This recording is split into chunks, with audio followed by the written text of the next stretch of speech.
Ibu saudara semua yang terkasih dalam Tuhan Yesus, selamat datang dan selamat beribadah di ibadah kita pada hari ini. Kita akan memulai ibadah kita akan memuji nama Tuhan bahwa Allah sumber kekuatan kita. Saya mengajak Bapak Ibu saudara semua untuk bangkit berdiri.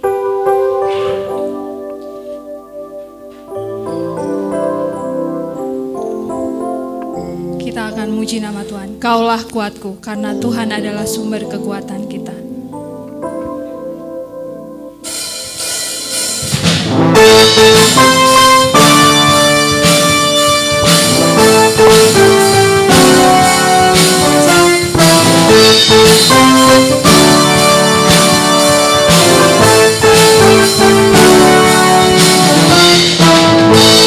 Meskipun musuh di depanku, rintangan menghadang langkahku, ku tahu sungguh Engkau bersamaku. Beribu rebah di kiriku, melaksa di sisi kananku, ku tahu janjimu Engkau bersamaku. Takkan pernah goyah keyakinanku pada dirimu, Yesus Tuhanku. Tiada yang seperti dirimu. Kaulah kuatku, kebanggaanku, gunung batu dan keselamatanku. Kuat tanganku, perlindunganku, Kaulah Allah sumber kemenanganku.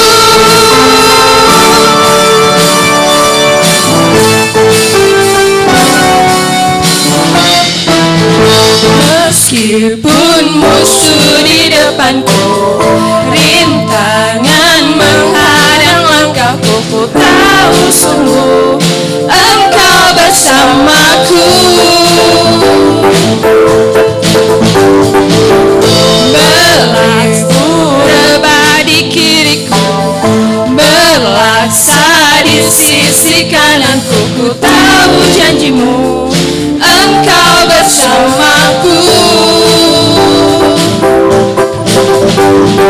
Takkan pernah goyah keyakinanku pada dirimu, Yesus Tuhanku. Tiada yang seperti dirimu. Kaulah kuatku, kebanggaanku, gunung batu dan keselamatanku. Kuat tanganku, perlindunganku, Kaulah Allah sumber kemenanganku. Kaulah kuatku, kebanggaanku, gunung batu dan keselamatanku. Kuat tanganku, perlindunganku, Kaulah Allah sumber kemenanganku. Sumber kemenanganku, sumber kemenanganku, sumber kemenanganku. Kita katakan bahwa Allah kita adalah Allah yang dahsyat. Allahku dahsyat berkuasa, seluruh bumi sujud menyembah, tinggikan nama-Mu. Allahku dahsyat berkuasa, seluruh bumi sujud menyembah, tinggikan nama-Mu.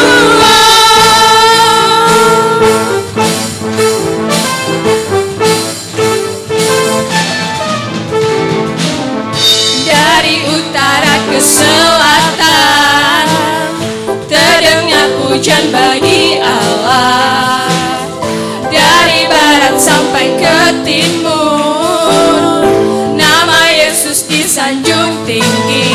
Dari pulau-pulau, lembah-lembah, gunung-gunung yang tinggi, kemuliaannya disaksikan, kebesarannya diciptakan. Yesus, Yesus, nama Yesus, nama Yesus disanjung tinggi. Dari pulau-pulau, lembah-lembah,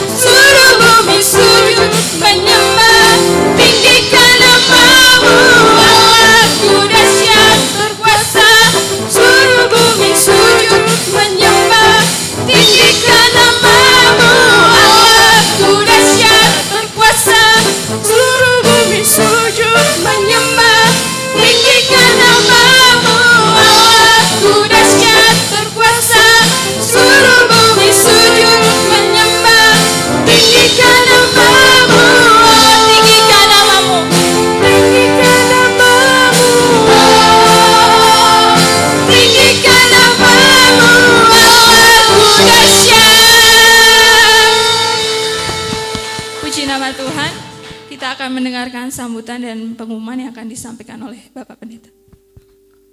Silahkan duduk kembali. Selamat pagi Bapak Ibu dan Saudara yang saya kasih di dalam Tuhan. Dan juga kita semuanya pasti juga dikasihi oleh Tuhan.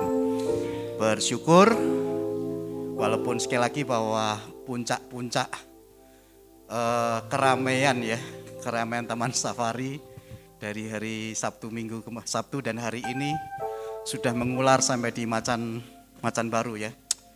Cukup luar biasa, tapi harapannya kiranya Tuhan yang terus berencana sehingga protokol kesehatan tetap boleh dilaksanakan kerjasama dengan pemerintah Kabupaten Bogor ya. Kemarin saya swab, diwawancara juga. Jadi puji nama Tuhan karena Tuhan berkarya secara luar biasa. Bersyukur kita juga boleh dapat merasakan betapa dahsyatnya Tuhan kita. Hari ini kita boleh berkumpul bersama-sama walaupun tentunya ada teman-teman yang tidak bisa hadir. Karena keramaian yang begitu luar biasa, ada beberapa yang sudah izin. Tapi kiranya kita tetap boleh mengutamakan dan beribadah kepada Tuhan kita. Kita akan terus berdoa untuk Taman Safari dan kita terus boleh beribadah fokus kepada Tuhan. Selamat pagi, Tuhan Yesus Kristus memberkati kita dan selamat beribadah.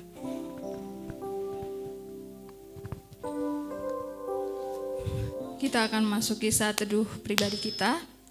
Panggilan berbakti diambil dari Mazmur pasal 113 ayat 1 sampai 4. Haleluya, pujilah, hai hamba-hamba Tuhan, pujilah nama Tuhan. Kiranya nama Tuhan dimasyhurkan sekarang ini dan selama-lamanya, dari terbitnya sampai kepada terbenamnya matahari. Terpujilah nama Tuhan. Tuhan tinggi mengatasi segala bangsa, kemuliaannya mengatasi langit. Amin. Kita akan persiapkan hati kita akan memuji nama Tuhan. Yesus kemuliaan.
Memuji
atas setiap berkat penyertaan-Mu dalam setiap kehidupan kami Tuhan. Pada pagi hari ini kami anak-anak-Mu datang dan berkumpul Tuhan di tempat ini Tuhan. Biarlah kiranya Engkau hadir dan Engkau datang di tempat ini Tuhan. Kami memulai ibadah ini dari awal pertengahan ke akhir. Biarlah curahan kuasa Roh Kudus-Mu hadir dan bersemayam di hati kami masing-masing Tuhan. Kami serahkan setiap pribadi yang hadir di tempat ini ke dalam tangan kasih kuasa-Mu Tuhan. Kami juga serahkan saudara-saudara kami yang saat ini mungkin belum bisa bergabung dan beribadah dengan kami Tuhan.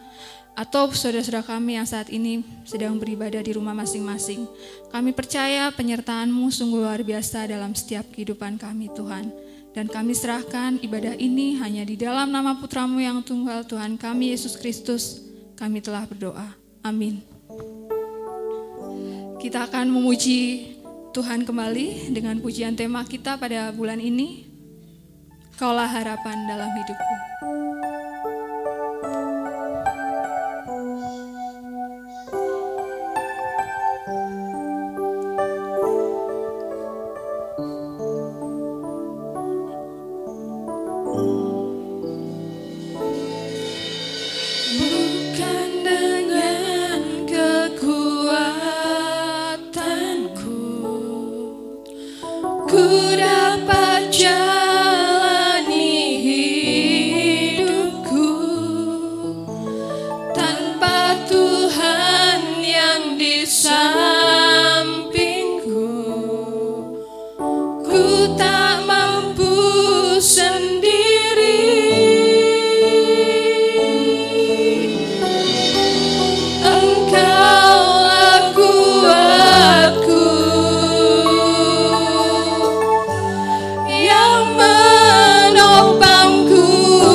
Firman Tuhan kita pada pagi hari ini yang diambil dari Matius pasal 24 ayat yang ketiga sampai ke-13. Kita akan membacanya secara silih berganti.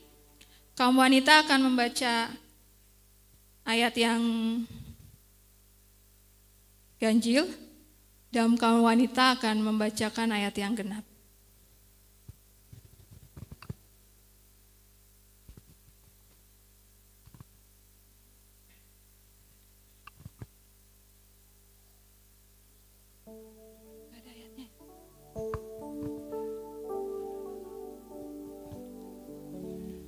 Saya mohon untuk bangkit berdiri.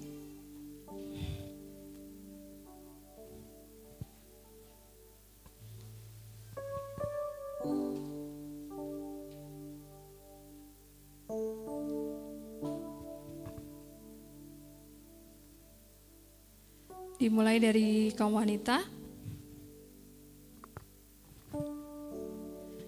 Mari 3, 4. Ketika Yesus duduk di atas bukit Zaitun, datanglah murid-muridnya kepadanya untuk bercakap-cakap sendiri dengan dia. Kata dia, "Katakanlah kepada kami, bila mana itu akan terjadi, dan apakah datanganmu dan tanda kesudahan dunia?"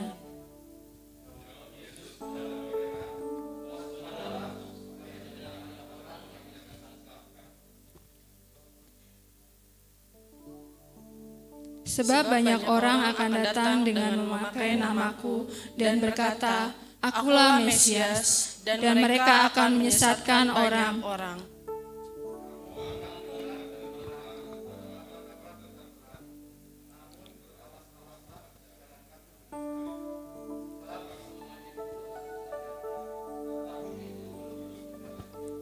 Sebab bangsa akan bangkit melawan bangsa, dan kerajaan melawan kerajaan. Akan ada kelaparan dan gempa bumi di berbagai tempat.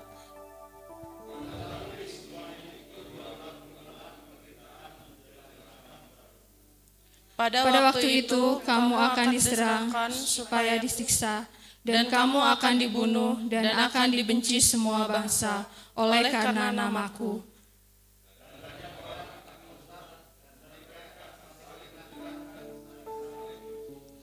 Banyak nabi palsu akan muncul dan menyesatkan orang.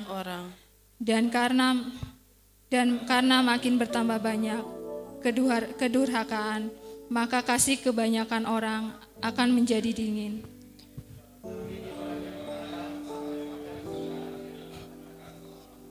Amin. Kita akan mempersiapkan hati kita akan memuji nama Tuhan. Kau satu-satunya harapan.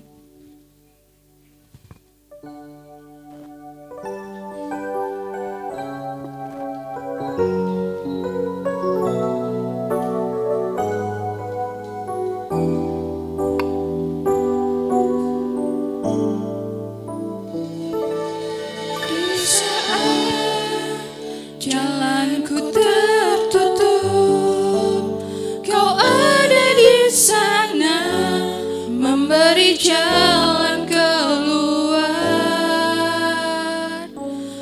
pahitnya sebuah kenyataan. Kau ada di sana, memberiku kekuatan. Kau satu-satunya harapan, satu-satunya jawaban, tempat hatiku percaya. Kau satu-satunya harapan, satu-satunya jawaban. Kepadamu Tuhan, hatiku bersandar di saat jalanku tertutup. Di saat jalanku tertutup, Kau ada di sana, memberi jalan keluar. Pahitnya sebuah kenyataan, Kau ada di sana, memberiku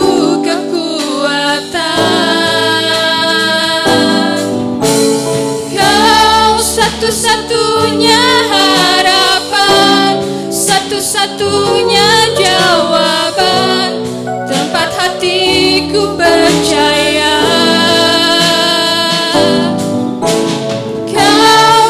satu-satunya harapan, satu-satunya jawaban. Kepadamu Tuhan hatiku bersandar.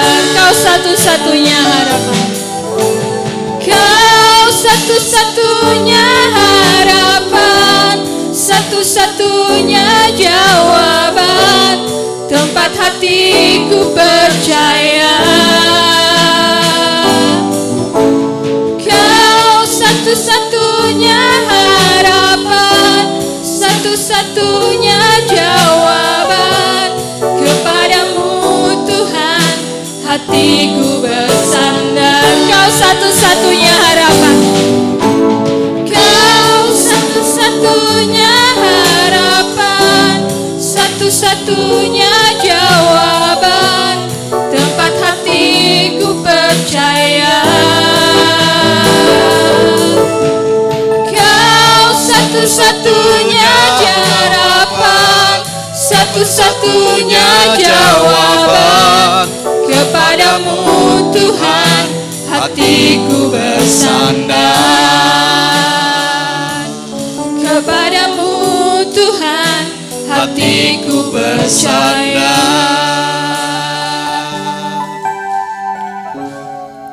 Kami percaya bahwa Engkau satu-satunya harapan kami. Kami yakin dan percaya bahwa Engkau adalah Allah kami, tempat kami bersandar. Dan hari ini kami boleh belajar bersama-sama atas kebersandaran kami kepadamu Tuhan. Untuk boleh memahami dan mengerti setiap maksud Tuhan. Apa yang akan Tuhan sampaikan, katakan kepada kami. Biarlah itu menjadi kekuatan bagi kami untuk melangkahkan kaki kami di tengah-tengah dunia ini. Berbicaralah Tuhan kepada kami. Urapi kami bersama-sama yang ada di ruangan ini ataupun mungkin yang ada di rumah masing-masing dengan ibadah Instagram ataupun YouTube. Tuhan memberkati kami semua, Tuhan urapi kami semua, supaya pesan firman Tuhan ini boleh menjadi kekuatan bagi kami untuk melakukan tugas kami dalam panggilan kami kepadamu di dunia ini. Berfirmanlah Tuhan kepada kami siap mendengar. Dalam nama Yesus kami berdoa. Amin. Silakan duduk kembali. Bapak, Ibu, dan Saudara yang saya kasih di dalam Tuhan, kembali pada hari ini kita boleh belajar bersama-sama tentang kekuatan kuasa Allah, dan hari ini kekuatan untuk bisa bertahan bersama dengan Allah.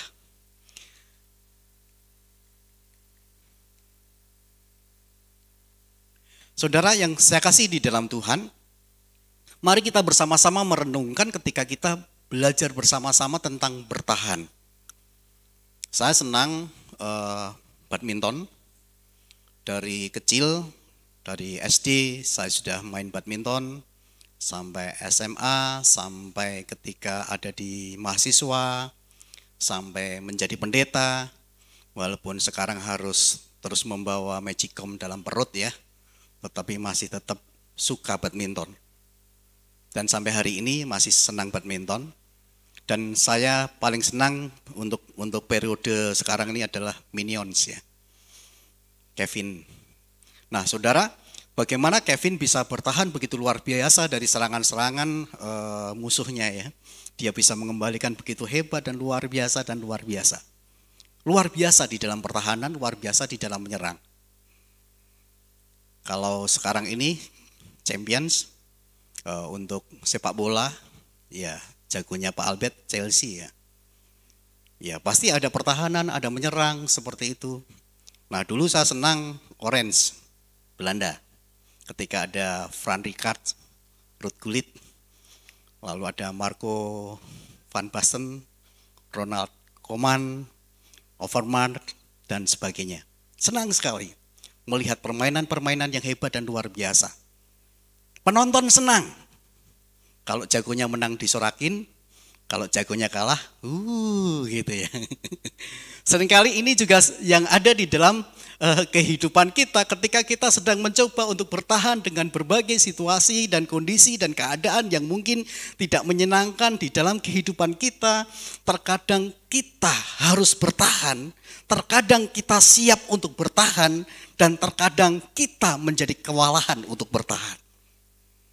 Terlebih daripada itu, ketika kita bersama-sama mencoba melihat di dalam langkah perjalanan kehidupan kita pada masa-masa sekarang ini, ketika kita bersama-sama bicara tentang pandemi COVID-19 yang terus berlangsung, ketika kita bersama-sama berbicara tentang berbagai situasi politik yang ada di dunia internasional, ketika kita sedang mencoba mencermati, melihat berbagai perkara-perkara yang terjadi di Indonesia secara khusus, kita lihat kemarin ada gempa yang cukup tinggi di Nias, ya, tempatnya Pak Albert.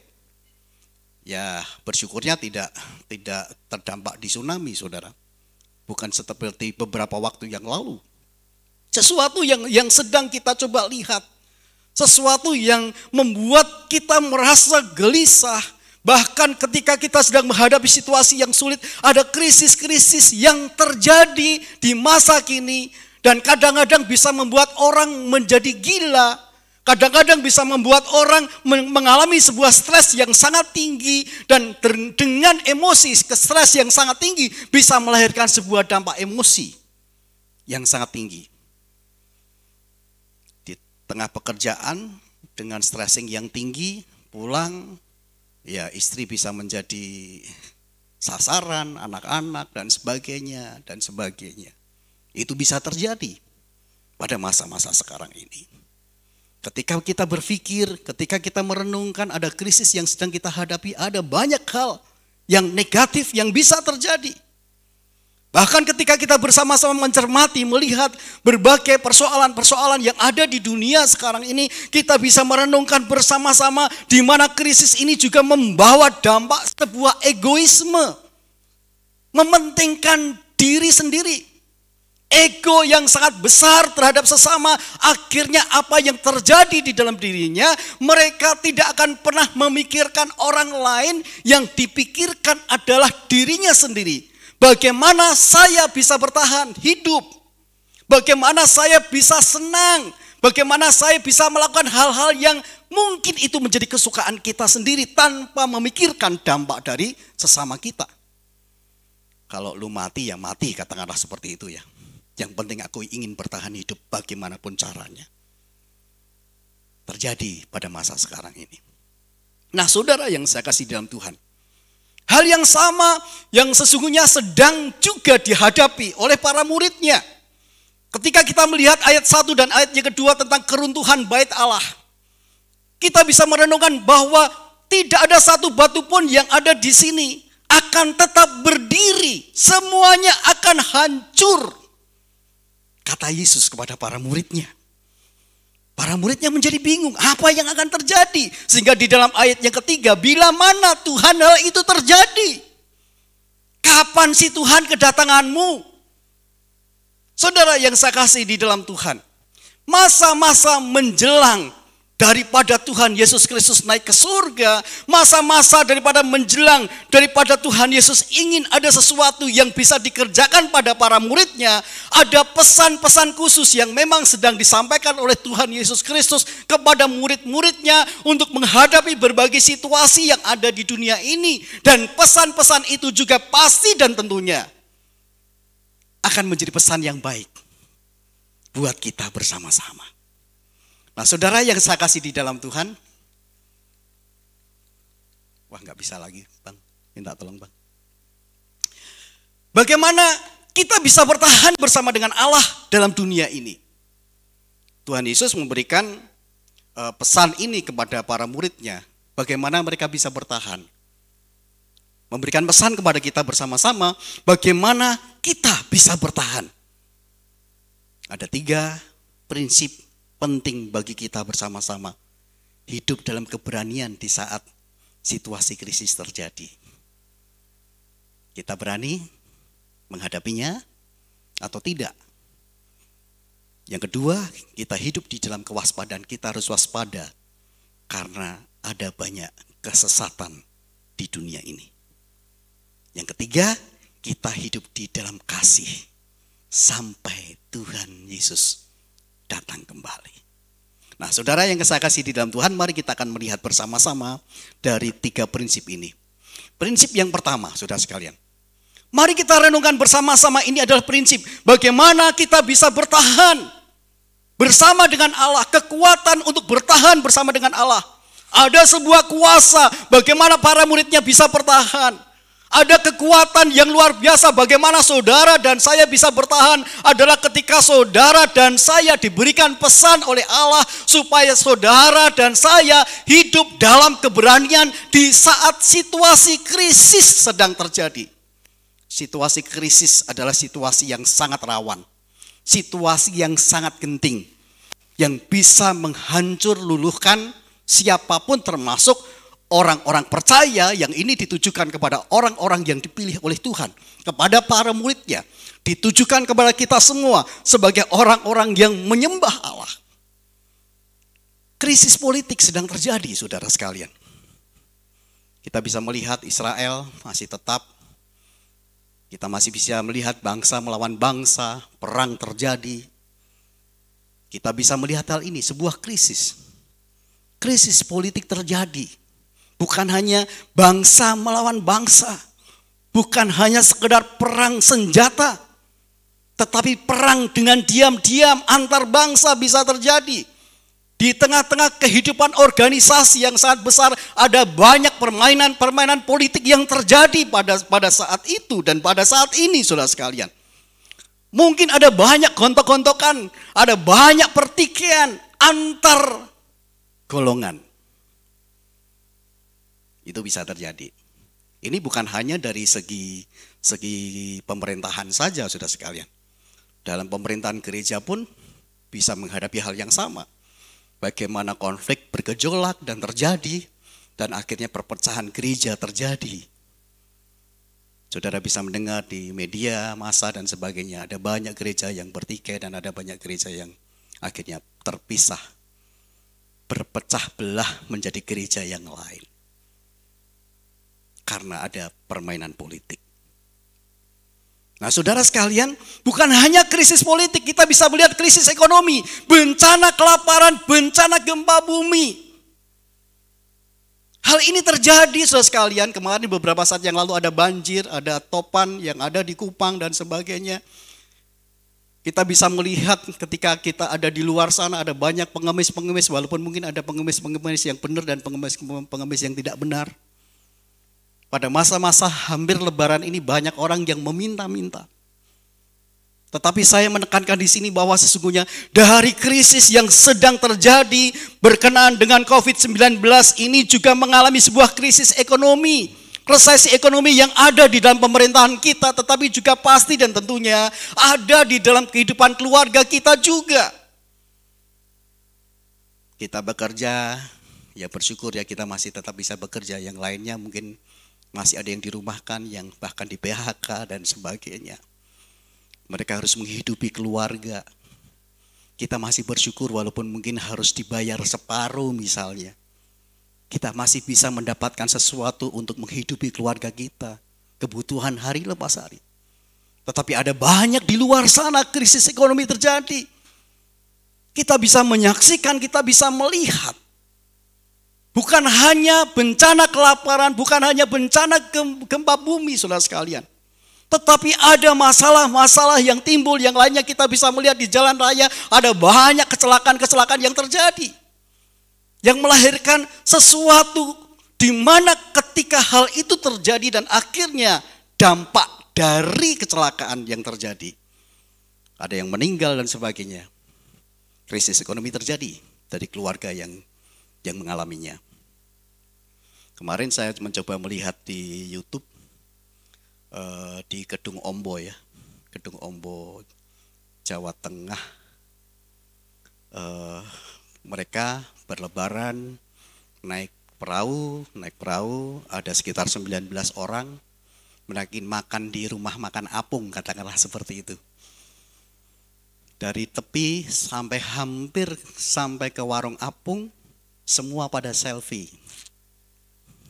Orang kan senang selfie ya sekarang ya. Dimanapun selfie. Walaupun namanya bukan selfie tapi tetap selfie seperti itu saudara. Akhirnya sampai mereka selfie semuanya sampai di ujung.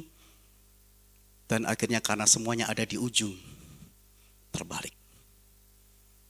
Beberapa bisa diselamatkan dan beberapa belum ditemukan. Bencana saudara sekalian. Persoalan, tangisan terjadi. Kehilangan orang-orang yang dikasihi. Menyebabkan krisis ekonomi. Dan kita bisa melihat bersama-sama bagaimana krisis yang terjadi bukan hanya sekedar krisis politik, krisis ekonomi, tetapi krisis moral. Ada kebencian di mana-mana. Kalau tadi dikatakan di dalam ayat yang ke-9 dan 12 di sini dijelaskan juga bahwa ada para muridnya akan diserahkan ya. Para muridnya akan diserahkan untuk disiksa dan akhirnya benar murid-murid Yesus disiksa. Ada yang dibunuh, ada yang harus mati disalib, ada yang dipotong lehernya dan sebagainya. Ada banyak penyiksaan, kebencian, kedurhakaan, krisis moral. Apakah itu terjadi pada masa yang lalu? Pada masa sekarang ini juga terjadi krisis seperti ini saudara sekalian. Ada krisis moral. Ada saling membenci. Ada saling durhaka. Anak sudah tidak mau menghormati orang tuanya. Ada orang tua yang membiarkan anaknya. Demikian seterusnya terjadi dalam kehidupan manusia sampai hari ini. Dan tentunya ini menjadi sebuah peringatan bagi kita bersama-sama. Ketika kita bersama-sama rindu bagaimana kekuatan Allah, kita bisa bertahan bersama dengan Allah. Kita harus ada di dalam Allah. Dan ketika kita bersama-sama dengan Allah, maka kehidupan kita adalah kehidupan yang harus berani. Di saat kita sedang ada di dalam situasi yang rawan, yang bisa menghancurkan iman kita, yang bisa menghancurkan ekonomi kita, yang bisa menghancurkan kehidupan moral kita, apakah kita masih tetap kuat kokoh dengan serangan-serangan yang mungkin bertubi-tubi di dalam kehidupan kita? Kembali, serangan bukan hanya serangan yang ada dengan teman-teman kita. Tetapi kuasa-kuasa pemerintahan kuasa yang ada di atas sana, yang tidak suka dengan kehidupan orang-orang percaya, bisa memakai apa saja dan siapa saja untuk menjatuhkan orang-orang yang percaya. Kuasa-kuasa kegelapan di luar sana jauh lebih mengerikan dibandingkan sesama kita. Kalau dengan sesama kita, kita tahu siapa orangnya. Tetapi dengan kuasa-kuasa kita tidak tahu. Karena roh yang ada yang sedang memborbardir kita. Kuasa-kuasa kegelapan itu bisa menghancurkan kita tanpa kita ketahui. Melalui siapapun. Bahkan bisa melalui orang-orang yang terdekat dengan kita. Mari kekuatan Allah harus memberikan kepada kita bersama-sama hidup dalam keberanian. Di saat situasi krisis yang sedang terjadi, kita tetap kuat bersama dengan Tuhan. Jangan pernah meninggalkan Dia. Ini prinsip yang pertama. Prinsip yang kedua, saudara sekalian, kita bisa melihat bersama-sama waspada. Ada aliran-aliran sesat ketika kita tadi membaca dari Matius pasal 24 ayat 3 sampai dengan ayat yang 13 ataupun 14. Di sini juga ada krisis, saudara sekalian. Ada kamu dan saya, murid-muridnya harus waspada, harus berhati-hati, harus berawas-awas terhadap diri kita, tetapi juga terhadap orang-orang yang ada di sekitar kita yang sedang mencoba untuk menyesatkan, untuk menipu, untuk bagaimana kita bisa berkompromi dengan ajaran-ajaran itu sehingga kita ada bersama dengan mereka dan akhirnya kita meninggalkan iman Kristen kita. Krisis doktrin terjadi, saudara. Dari dulu ya. Jadi ketika zaman Yesus memang ada orang-orang yang tidak suka dengan Tuhan Yesus Kristus. Ada Mesias-Mesias palsu, ada nabi-nabi palsu, Ada memakai orang yang dengan nama Yesus, ada ajaran-ajaran sesat, dan itu semuanya menyesatkan. Itu semuanya ingin supaya kita tergiring untuk menjadi pengikutnya. Beberapa mungkin 1 minggu yang lalu ada seorang oma yang sharing dengan saya. Pak Pendeta, adik saya ini adalah orang Kristen. Tetapi dia ikut setiap ada perkumpulan atau persekutuan saksi Yehova.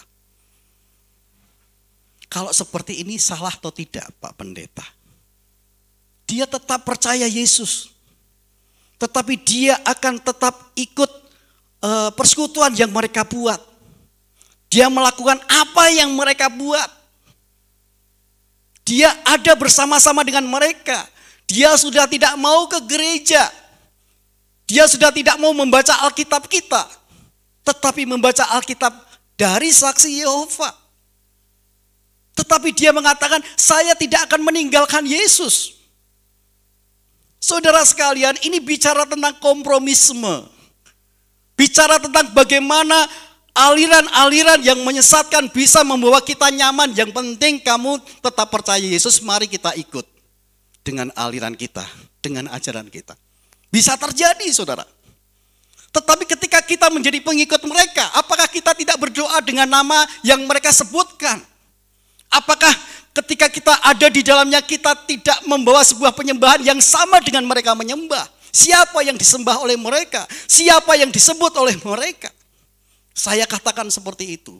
Tidak bisa. Jadi ada 2 tuan tidak akan pernah bisa. Mamon sama Yesus tidak akan pernah bisa. Nah, ini hal yang sama. Dunia sekarang ini sedang mencoba untuk mengkompromisme ajaran-ajaran yang lain. Ada banyak ajaran-ajaran yang lain yang bisa menyesatkan. Kembali kemarin saya sudah bicara juga tentang hypergrace. Ya, hypergrace ya. Jadi kamu mau melakukan apapun tidak apa-apa, tidak masalah. Kamu mau berdosa dengan seksual, dosa pencurian, dosa korupsi dan sebagainya tidak masalah. Karena Tuhan Allah, Tuhan yang memiliki anugerah yang besar. Jadi tidak apa-apa. Karena Tuhan mengampuni. Tidak bisa seperti itu, saudara. Ada konsekuensi yang tetap harus terjadi di saat kita sedang mengalami sebuah kebersalahan di dalam Tuhan. Tidak bisa. Dosa adalah tetap dosa. Di mata Tuhan, dosa adalah sesuatu yang menjijikkan. Apapun itu.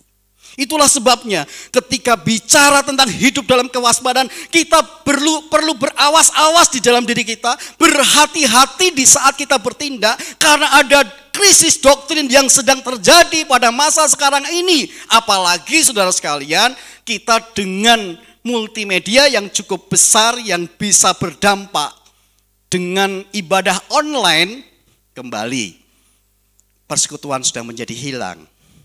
Mereka lebih suka ibadah online daripada ibadah offline.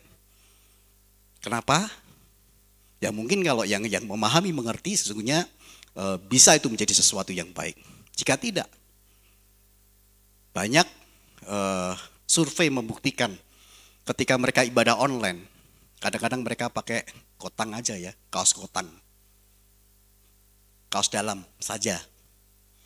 Kadang-kadang dengan ibadah mereka bisa tiduran. Berdoa dengan tiduran. Amin? Oh enggak ya. Tapi ini terjadi saudara sekalian. Kadang-kadang ketika kita sekolah pakai Zoom, dimatikan aja, klik, tik. Kita kemana kek, mau ngopi kek, mau apa kek, enggak masalah. Setelah dilihat, ayo tampilkan, baru pakai baju. Ya, baru pakai baju seragam. Dan sebagainya, dan sebagainya. Sesuatu yang hilang saudara sekalian. Kita bisa melihat bersama-sama ini terjadi. Tetapi Tuhan menghendaki kepada kita perlu waspada dan hati-hati. Ada banyak kesesatan-kesesatan yang bisa terjadi. Bukan hanya krisis doktrin, tetapi krisis kepemimpinan. Ada banyak pemimpin-pemimpin palsu. Ada banyak nabi-nabi palsu. yang bermunculan untuk menggiring orang-orang yang benar-benar tulus dan percaya kepada Tuhan, akan melahirkan sesuatu di mana mereka pada akhirnya akan mengikuti pemimpin mereka. Itu terjadi. Bagaimana banyak orang yang nanti kita bisa melihat ada banyak orang yang murtad di bagian yang ketiga. Krisis iman terjadi. Banyak orang murtad, betul ya, krisis iman, orang yang meninggalkan Tuhan.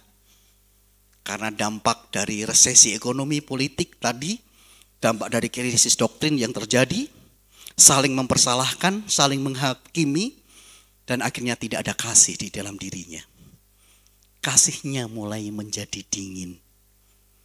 Pada saat mula-mula mengasihi Tuhan, siap untuk melayani Tuhan, pada akhirnya dia krisis kasih itu terjadi, dan akhirnya dia tidak siap untuk melayani Tuhan, bahkan meninggalkan Tuhan.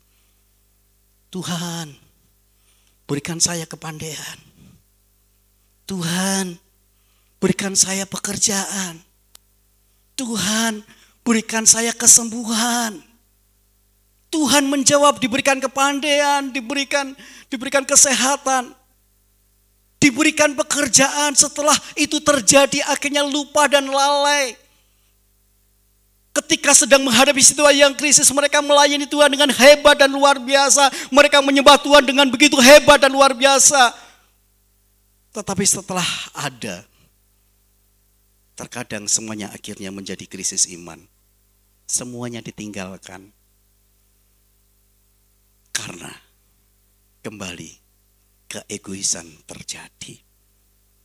Patut menjadi sebuah perenungan bagi kita bersama-sama pada kesempatan pagi hari ini, dimanapun dan siapapun yang mendengarkan firman Tuhan ini.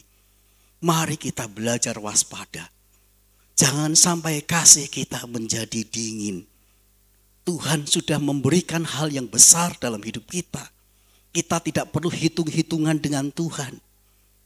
Ketika Tuhan sudah memberikan berkat buat kita, jangan sampai berkat itu diambil oleh Tuhan ketika kita sudah memperhitungkan untung dan rugi di dalam pelayanan kita. Kita perlu memikirkan hal ini bagi kita bersama-sama. Prinsip yang kedua. Prinsip yang ketiga, saudara sekalian. Nah, ini adalah bagian yang penting bagi kita.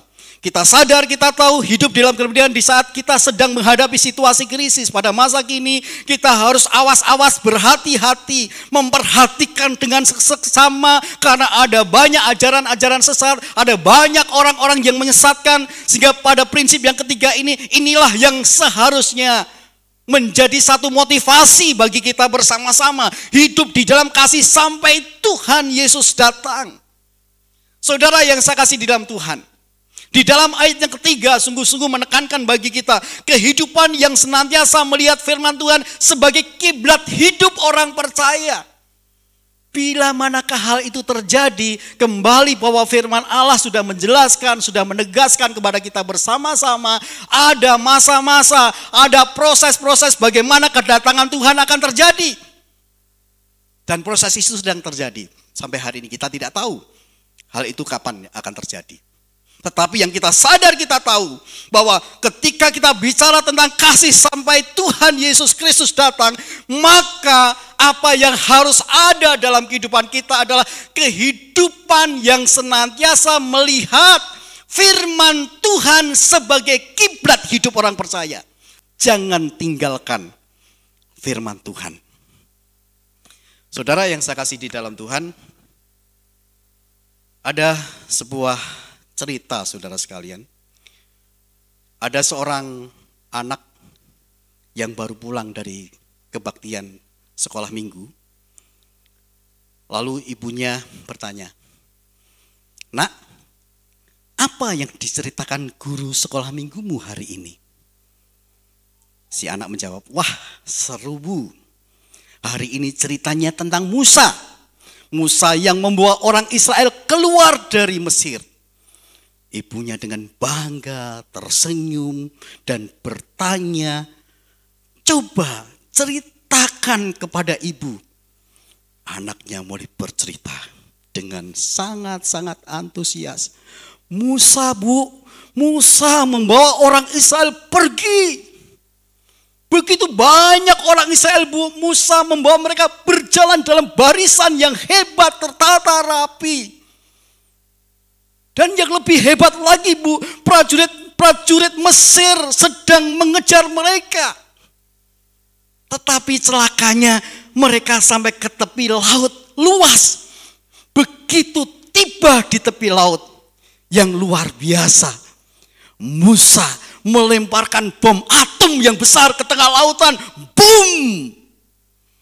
Air laut kering dan orang Israel buru-buru menyeberang. Prajurit Mesir ketinggalan waktu mereka menyeberang. Tiba-tiba ombak besar datang. Mereka mati diterjang ombak. Luar biasa. Ibunya terkejut. Nak, apakah gurumu bercerita begitu? Anaknya menjawab, tidak Bu. Soalnya kalau saya menceritakan apa yang diceritakan Bu Guru, saya khawatir ibu tidak akan percaya. Saudara yang saya kasih di dalam Tuhan, ini pemikiran seorang anak beropini ketika dia menceritakan kepada ibunya tentang bom atom. Mungkin ibunya tidak akan percaya kalau dia menceritakan tentang bagaimana Musa membelah dengan tongkat. Seringkali ini yang terjadi di dalam kehidupan kita. Terkadang kita menilai orang lain, terkadang kita menilai orang-orang yang ada di sekitar kita. Dengan pikiran-pikiran kita merasa bahwa mereka tidak percaya apa yang dikatakan. Dan seringkali yang terjadi dalam diri dan hidup kita seperti itu, saudara sekalian. Tetapi ketika kita belajar bersama-sama, apapun yang dikatakan oleh firman Tuhan yang menjadi kiblat kehidupan orang-orang yang percaya, baik itu adalah baik ataupun tidak baik, yang harus kita sampaikan dan itu harus kita kerjakan dan kita lakukan di dunia ini, maka semestinya itulah yang harus kita lakukan. Tidak perlu beropini apapun juga. Orang bisa menilai apapun juga dengan berbagai cara. Tetapi firman Tuhan menjadi bagian yang penting, menjadi kiblat bagi kita untuk kita boleh dapat melakukannya seperti yang Tuhan mau kita lakukan. Di dalam ayat yang ke-13 juga dikatakan bahwa kesetiaan orang percaya menghadapi apapun sampai akhir akan beroleh sebuah kebahagiaan. Saudara yang saya kasih di dalam Tuhan, mari kita bersama-sama mencoba merenungkan dan kita bersama-sama melihat di dalam ayat yang ke-13 yang sudah kita baca bersama-sama, saudara sekalian yang saya kasih di dalam Tuhan. Di dalam ayat yang ke-13 dikatakan, tetapi orang yang bertahan sampai pada kesudahannya akan selamat. Orang yang sungguh-sungguh mampu, sabar, siap sedia untuk menghadapi berbagai situasi yang sangat sulit, tentunya memberikan kekuatan bagi kita bersama-sama untuk berkomitmen dalam kesetiaan kita sampai akhir. Hidup dalam kasih sampai Tuhan Yesus datang diperlukan sebuah kesetiaan yang sungguh dalam hidup kita. Ketika kita bekerja, apakah kita setia dengan sungguh? Ketika kita ingin mencapai impian kita, sehingga kita belajar, apakah kita mau menjadi murid, pelajar, mahasiswa yang sungguh? Ketika kita mau menjadi pemimpin hamba-hamba Tuhan, apakah kita siap menjadi hamba pemimpin yang setia dengan sungguh? Sampai Tuhan Yesus Kristus datang kembali. Mudah untuk dikatakan, tetapi sulit untuk kita lakukan kalau kita tidak bersama dengan Allah kita. Perlu kita renungan firman Tuhan ini. Seberapa besar kesetiaan saudara menghadapi hal apapun. Saudara yang saya kasih dalam Tuhan, bahkan di dalam ayat yang ke-14 dikatakan, dan Injil kerajaan ini akan diberitakan ke seluruh dunia menjadi kesaksian bagi semua bangsa. Sesudah itu barulah tiba kesudahannya. Menjadi kesaksian bagi seluruh bangsa. Bukan hanya bagi satu orang, dua orang, tetapi bagi seluruh bangsa. Memberikan sebuah makna kasih yang dibuktikan berkiblat kepada firman Allah. Kasih yang dibuktikan dengan kesetiaan kita sebagai orang yang percaya. Dan kasih yang dibuktikan menjadi saksi yang benar menyaksikan kebenaran akan Kristus menjadi prinsip hidup orang percaya di mana saja dan kapan saja, serta untuk siapa saja. Jadi saudara sekalian, ayat yang ke-14 ini menjadi sebuah perilaku hidup orang percaya. Kalau kita ingin menyaksikan, melihat Yesus datang kembali kedua kalinya menjemput kita, maka menjadi saksi yang benar, menyaksikan kebenaran harus ada dalam hidup kita. Apakah kita sudah menyaksikan kebenaran di tengah-tengah dunia ini? Apakah hidup kita adalah hidup yang benar di dalam dunia ini? Apakah kita sudah menyaksikan kebenaran, di mana kebenaran itu semestinya nampak dalam hidup kita untuk kita saksikan kepada orang lain? Menjadi perenungan bagi kita, hidup dalam kasih sampai Tuhan datang kembali. Mari kita bersama-sama merenungkan firman Tuhan ini, saudara sekalian. Kita renungkan apa yang sedang terjadi di dalam diri kita dan bagaimana kita tetap dapat bertahan bersama dengan Tuhan. Apapun krisis yang sedang kita hadapi, hadapi bersama dengan Tuhan. Berani menghadapi krisis apapun yang terjadi dalam dunia dan juga di dalam diri umat percaya. Waspada, hati-hati, penuh dengan perhatian menghadapi penyesatan dunia, baik dari segi doktrin, kepemimpinan, dan iman. Selalu memiliki kasih melalui standar firman Allah dalam kehidupan yang setia dan menjadi saksi yang benar. Biarlah ini boleh menguatkan kita bersama-sama firman Tuhan hari ini. Bagaimana kita semua mampu untuk bertahan bersama dengan Allah. Karena Allah memberikan kekuatan bagi kita dimanapun kita berada. Biarlah kita tetap mampu bertahan bersama dengan Allah. Karena kekuatan Allah ada bersama dengan saudara. Kita akan berdiri bersama-sama. Kita akan mengamini firman Tuhan ini sampai memutih rambutmu. Biarlah ini boleh menjadi doa kita bersama-sama. Menjadi keputusan dan komitmen kita bersama-sama. Kau yang selalu setia menopangku dengan kasih setia, memberi aku kekuatan di tengah badai yang menakutkan. Kau selalu hadir saat aku rindukanmu.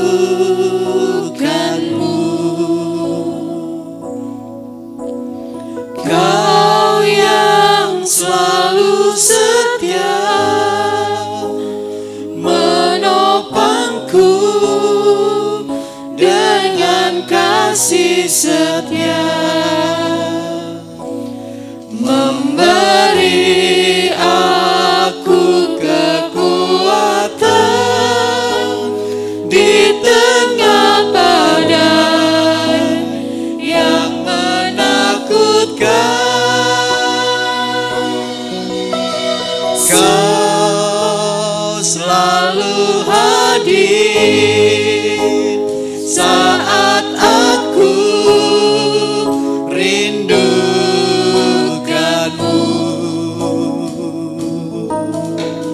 Kau yang selalu setia menopangku dengan kasih setia, memberi aku kekuatan di tengah badai yang menakutkan. Sampai memutih rambutku, kau putuskan aku menutup usiaku. Ku kan selalu menyembahmu, oh Yesus Tuhanku, ku milikmu.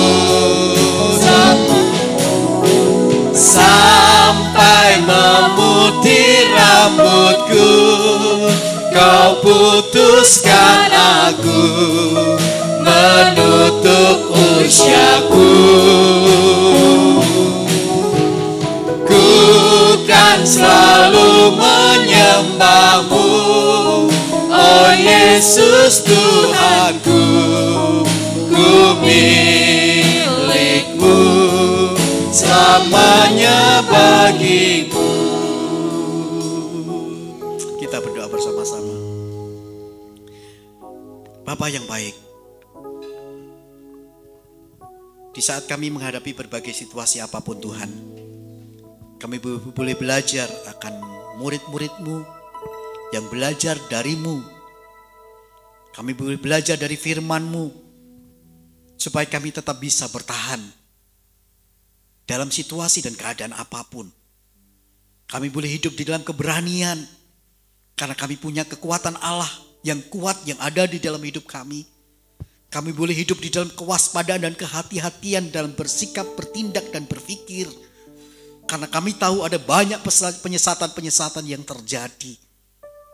Dan kami boleh belajar untuk terus boleh tetap ada di dalam kasih Tuhan, sampai Tuhan Yesus datang kembali.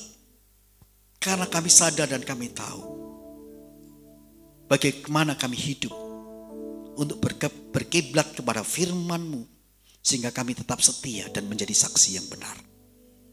Dimanapun kami berada Tuhan, biarlah kami mampu untuk dihidupi oleh kebenaran firman-Mu, dan kami boleh belajar untuk hidup berkiblat atas firman-Mu. Berikan kekuatan, kesanggupan, kemampuan bagi kami untuk menghadapi warna-warni kehidupan dunia ini ada di dalam Yesus Kristus. Terima kasih Tuhan, karena kami percaya kepadamu. Kami percayakan hidup kami dalam tangan-Mu, apapun pergumulan kami. Kami yakin dan percaya kami akan tetap bertahan dengan kekuat-Mu di dalam hidup kami. Kami yakin dan percaya bangsa kami mampu menghadapi situasi yang sulit sekalipun, karena ada banyak orang yang berdoa untuk bangsa ini. Orang-orang percaya meminta kekuatan kuasa Allah terjadi bagi bangsa ini. Ada banyak orang-orang yang percaya berdoa bagi umat baptis Indonesia, dari Sabang sampai Merauke. Dan kami yakin kekuatan kuasa Allah bersama dengan para hamba Tuhan, pemimpin gereja umat baptis, untuk terus boleh dapat mengobarkan, memproklamasikan Injil dimanapun, sehingga Engkau datang kembali kedua kalinya menjemput orang-orang yang percaya. Kami yakin dan percaya Tuhan, kuasa-Mu begitu besar buat Taman Safari Indonesia, sehingga sungguh-sungguh sampai hari ini Engkau masih memelihara. Dan kami bersyukur jikalau selama 2 hari ini betapa dahsyatnya Tuhan berkarya melalui Taman Safari Indonesia. Kami hanya memohon pertolongan-Mu.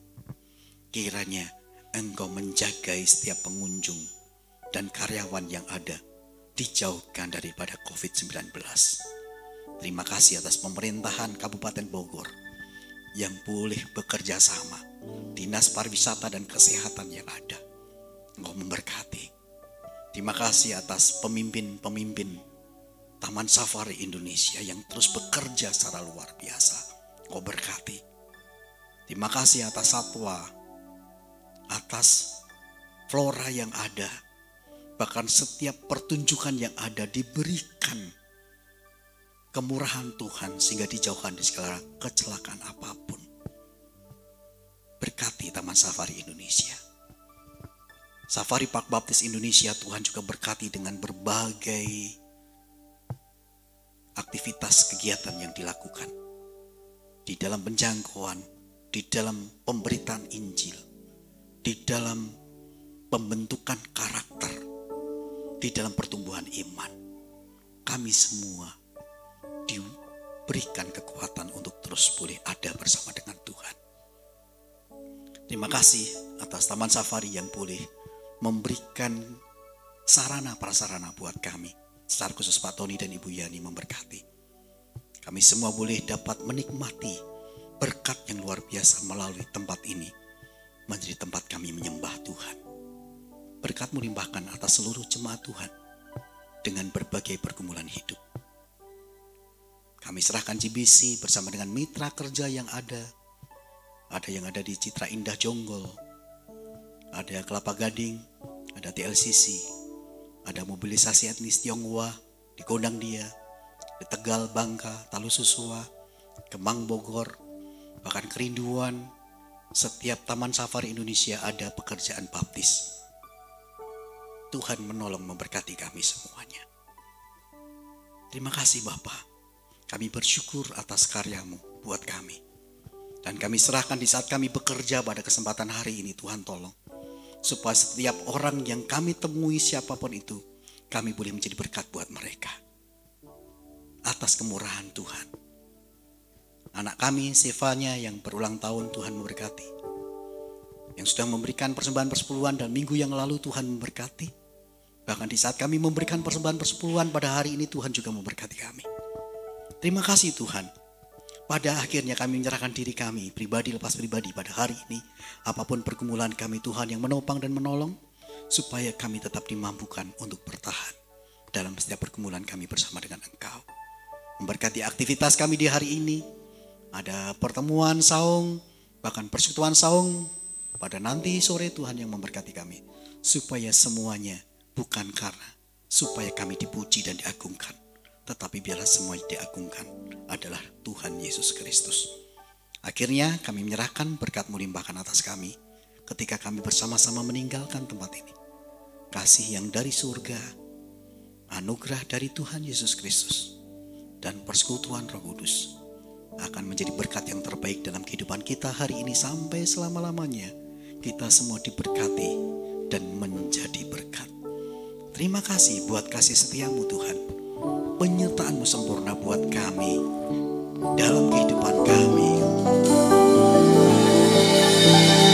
Terima kasih buat kasih setia-Mu.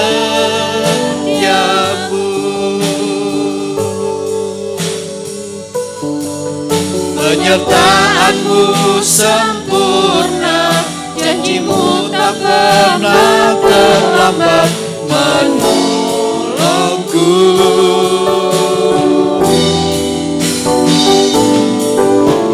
Terima kasih, ku berterima kasih. Kasih setia-Mu di dalam hidupku. Terima kasih buat kasih setia-Mu Tuhan. Terima kasih buat kasih setia-Mu.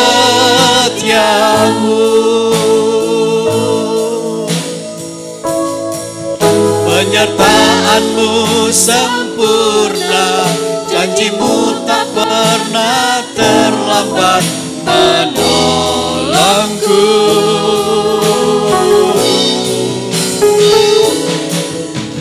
Terima kasih, ku berterima kasih. Buat kasih setia-Mu di dalam hidupku. Buat kasih setia-Mu di dalam hidupku.